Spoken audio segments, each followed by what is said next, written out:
Bonjour à tous. Aujourd'hui, on va se plonger dans un chapitre vraiment central d'un roman majeur de Victor Hugo, Le dernier jour d'un condamné.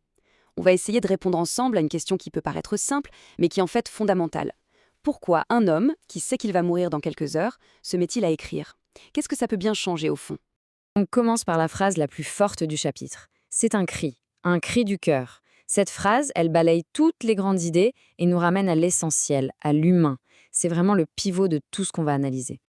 Alors, voilà notre parcours. On va suivre le cheminement de pensée du narrateur en 5 temps. On partira de ses doutes pour arriver à voir comment il transforme son écriture en une dernière arme, un dernier acte de résistance. Allez, on attaque. Ce qui est intéressant, c'est que le chapitre ne débute pas par une explosion d'émotions.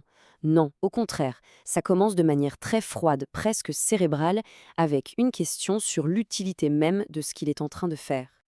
Et la question, la voici, simple, directe, brutale. À quoi bon? Pourquoi écrire tout ça? Quel est l'intérêt de tenir ce journal au fond? Voilà, il se demande si ce qu'il écrit, son témoignage, servira vraiment à quelque chose pour les autres, ou si, finalement, une fois qu'il sera mort, tout ça n'aura servi à rien. Il y a une sorte de cynisme, de distance au début, comme s'il se regardait faire sans y croire tout à fait. Et là, d'un point de vue littéraire, c'est très habile. Hugo utilise ce qu'on appelle des questions rhétoriques. Ce sont des questions qui n'attendent pas vraiment de réponse. Leur but, c'est de nous plonger directement dans la tête du condamné, de nous faire ressentir son doute, son désespoir. Mais même s'il doute, le simple fait d'écrire, eh bien ça change tout. Son geste se transforme, ça devient, presque malgré lui, un plaidoyer, un testament qu'il lègue contre la peine de mort. Et c'est là que ça devient crucial. Ces mots ne s'adressent pas aux gens de son époque, mais à un public qu'il ne verra jamais, la société de demain, les futurs juges. En écrivant, il refuse qu'on l'efface, qu'on l'oublie. C'est déjà une forme de lutte. Et maintenant, on arrive au vrai tournant du chapitre.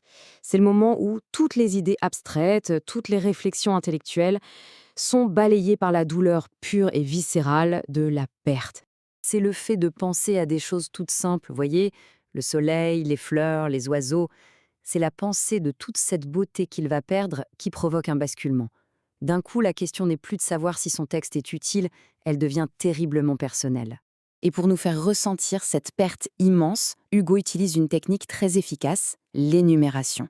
Le fait de lister tous ces éléments de la vie crée un effet d'accumulation, une vague qui nous submerge en même temps que le narrateur. On prend la mesure de tout ce qui lui est arraché. À partir de là, le masque intellectuel tombe complètement. Il n'y a plus de raisonnement, juste un cri brut, presque animal, un besoin fondamental de survivre. Toute la belle argumentation du début s'effondre. Le but n'est plus de sauver les autres, non, c'est l'urgence, le besoin désespéré de se sauver soi-même. C'est un retour à l'instinct de survie le plus pur. Cette phrase, elle est d'une violence. On ressent physiquement son enfermement, cette envie de tout casser pour s'échapper, y compris soi-même. C'est la violence du désespoir, à l'état pur. Et pour nous faire ressentir cette violence, Hugo utilise une autre figure de style très puissante, l'hyperbole. C'est une exagération. Bien sûr qu'il ne va pas littéralement faire ça, mais l'image est tellement forte qu'elle nous transmet toute l'intensité de son tourment psychologique. Bon, récapitulons un peu tout ça. On voit bien que Hugo n'utilise pas les mots au hasard. C'est un véritable maître qui choisit ses outils pour nous faire passer par toutes les émotions de son personnage. Ce tableau résume parfaitement le parcours. On part de la question rhétorique qui montre le doute. Puis, l'énumération nous fait prendre conscience de l'immensité de la perte. Et enfin, l'hyperbole nous fait toucher du doigt le désespoir absolu. C'est une véritable montée en puissance. Alors, si on devait retenir une seule chose de tout ça, ce serait celle-ci.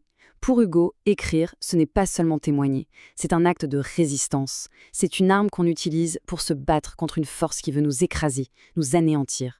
Et on va se quitter sur cette question qui reste ouverte. Et si ce témoignage, même s'il est fictif, avait réussi à atteindre son but dans le monde réel? Ça nous invite à réfléchir au pouvoir immense de la littérature, à sa capacité à changer les mentalités, et peut-être même un jour à changer les lois.